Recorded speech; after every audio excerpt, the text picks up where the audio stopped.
नमस्कार दोस्तों, स्वागत है आप सभी का द क्लियर फैक्ट्स टीवी में। दुनिया के 7 अजूबों में से एक, जिसे आप ताजमहल के नाम से जानते हैं, शाहजहां ने अपनी तीसरी बेगम मुमताज महल के याद में बनवाया था, जो कि भारत के आगरा शहर में स्थित है। दोस्तों, ताजमहल से जुड़ी कुछ रहस्यमयी बातें जो आज आपको बताने वाला हूं, उसे सुनकर आपके रोंगटे खड़े होने वाले हैं। तो बने रहें वीडियो के अंत तक। चलिए वीडियो का शुरुआत करते हैं दोस्तों, ताजमहल लगभग 42 एकड़ की भूमि पे फैला हुआ है। अगर तथ्य की माने तो ताजमहल बनने की शुरुआत सन 1631 ईस्वी बताई जाती है और ये इमारत 1653 ईस्वी में बनकर तैयार हुआ था। इसे बनाने में लगभग 20,000 मजदूर लगातार 22 साल तक खून पसीने एक करते रहे, तब जाकर कहीं ये भव्य इमारत बनकर तैयार हुआ था, जो कि आर्किटेक्चर के डिजाइन का एक मिसाल माना जाता है। ताजमहल के ऊपर कई शोध भी किए जा चुके हैं। अगर शोधकर्ताओं की माने तो ऐसा कहा जाता है कि ताजमहल के नीचे हजारों कमरे बने हुए हैं और ये भी कहा जाता है कि ताजमहल जितनी धरती के ऊपर है, ठीक उतना ही ये धरती के नीचे भी धंसा हुआ है।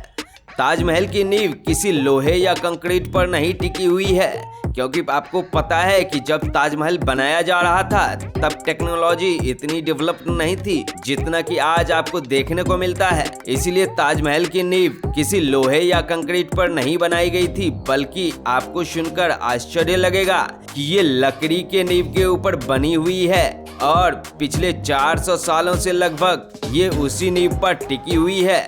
तो फिर सवाल खड़ा होता है कि ये लकड़ी अभी तक सड़ी क्यों नहीं। जी हाँ दोस्तों, आपकी जानकारी के लिए बता दूं, ताजमहल सच में एक लकड़ी के नींव के ऊपर टिकी हुई है और ये लकड़ी कुछ खास है। बात ये है कि ये लकड़ी जितना पानी के संपर्क में आती है, नमी जितनी मिलती है इस लकड़ी को, ये लकड़ी उतना ही कठोर होती जाती है और इसीलिए आज तक ये ताजमहल जैसे भव्य इमारत की वजन को सहती आ रही है और ये लकड़ी मजबूती से ताजमहल को आज तक खड़ी की हुई है। ताजमहल के डिजाइन को मुगल आर्किटेक्चर का एक अद्भुत नमूना कहा जाता है। इसकी नक्काशी को देखकर आधुनिक जमाने के इंजीनियर्स भी इसकी तारीफ करने से नहीं थकते हैं, क्योंकि ये बना ही इस तरह से है। दोस्तों, ताजमहल के चारों कोनों पर बनी हुई मीनार के पीछे भी कुछ राज छुपे हुए हैं। दरअसल ये मीनार बाहर की तरफ झुकी हुई है और ऐसा इसीलिए बनाया गया था क्योंकि अंदर के एरिया को बिल्कुल सुरक्षित रखना था। अगर अर्थक्वेक भी आए, जिसे आप भूकंप कहते हैं, तो भी ये बाहर की तरफ गिरे और अंदर का एरिया, जो भी अंदर के खूबसूरती हैं, वो सुरक्षित रह पाए। ताजमहल की एक और भी खास बात है, ताजमहल का रंग दिन के समय के अनुसार बदलता रहता है। सुबह के वक्त ये गुलाबी दिखता है, दोपहर को दूधिया सफेद सा दिखता है और चांदनी रात में तो ये सुनहरा रंग सा दिखता है।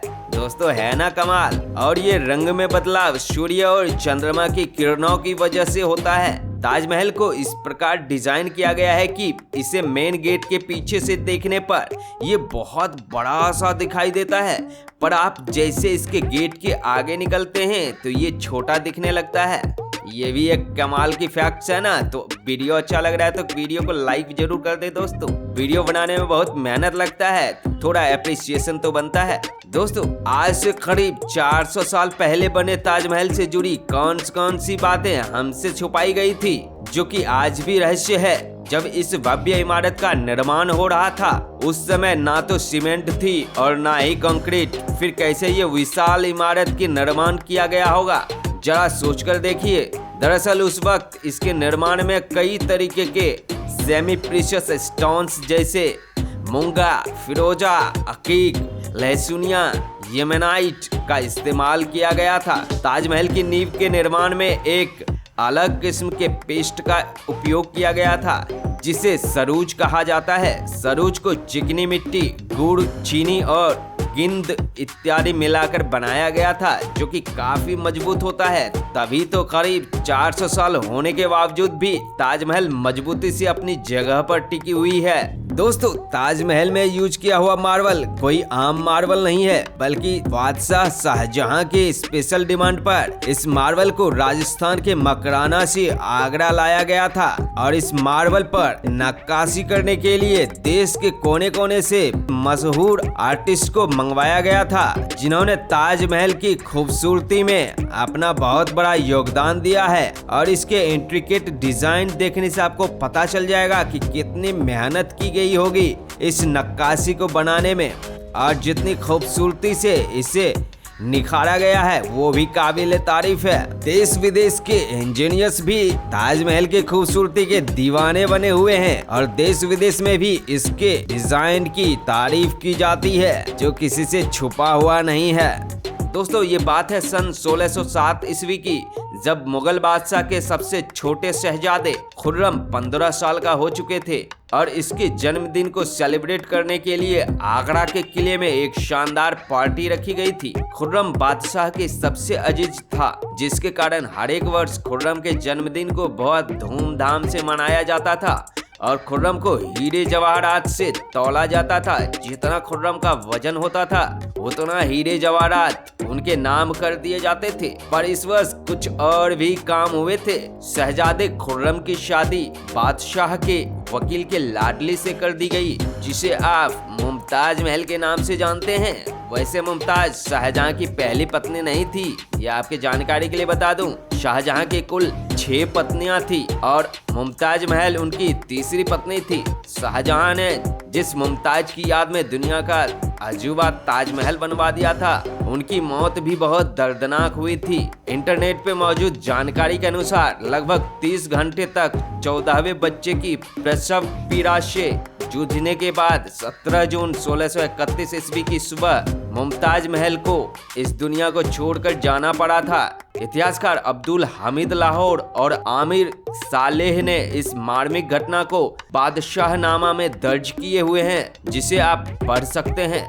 दोस्तों, ऐसा कहा जाता है कि ताजमहल इतनी सुंदर बनी थी कि शाहजहां नहीं चाहते थे कि फिर से कोई ऐसी इमारत दोबारा बनवा सके, इसलिए ताजमहल बनाने वाले कारीगरों के हाथ काट दिए गए थे। पर अगर इतिहास के पन्ने को उलट करके देखेंगे तो कुछ ऐसे शख्स के सबूत मौजूद हैं जिसने ताजमहल के निर्माण में भी अहम भूमिका निभाई थी, और भी कई अन्य इमारतों के निर्माण में भी वे साक्षी रहे हैं, जैसे उस्ताद अहमद लाहौरी, जिनके गाइडेंस में ही लाल किले का निर्माण किया गया था। ताजमहल के अद्भुत डिजाइन की वजह से बहुत सारे कहानियां भी आम लोगों में प्रचलित है, पर अगर सच्चाई माने तो ऐसा कुछ खास सबूत नहीं मिलता है। इसलिए कुछ गलत फहमी भी लोगों के बीच फैलाई गई है और उसे आज तक लोग एक दूसरे को बताते हुए आ रहे हैं। तो सच्चाई के लिए जरा कुछ फैक्ट्स को पढ़ने की भी कोशिश करें।